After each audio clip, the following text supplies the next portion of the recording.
Li Tirkiye serdan û hevdîtinên Partiya Muxalefetê berdewam dikin. Serokvezîrê Berê Tirkiye û Serokê Partiya Pêşerojê Ahmed Davutoglu li gel şandeyekî serdana navenda Partiya İYİ kir û bi Seroka Giştî ya Partiyê Meral Akşener re hevdîtinekî pêkanî. Piştî hevdîtina 2 saetî, serokên her du partiyan civîna rojnamegeriyê li dar xistin.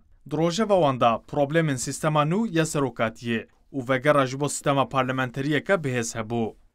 Birçok açılardan ortak kaygılarımız, ortak düşüncelerimiz var. Endişe û fikrên me yên hevpar henin. Me pêşniyaza modela xwe ya sîstema parlamenteriyê parvekir bû. Em dibînin ku êdî sîstema serokatiyê têk diçem. Divê em ji vir û şûn de zêdetir werin cem hev. Pirsgirêka sîstem û heşmendiyê heye. Pêşniyaza me ji bo sîstemekê parlamenteriyê ya bihêz û şeffaf e. Güçlendirilmiş parlamenter sistem. Biz ona Rojava me ya sereke sistema parlamenteriye ya bihêz bû. Em bi Partiya Gelecekê re li ser karkirina sistema parlamenteriyê mitabik man. Divê sistema parlamenteriyê de sistema vesayetê tune be. Prestîja saziyan hebe û garibe hesabê bide gel.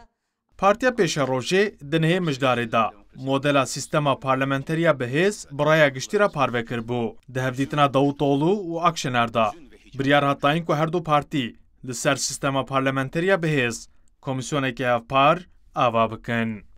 Ömer Sönmez, Kurdistan 24, Ankara.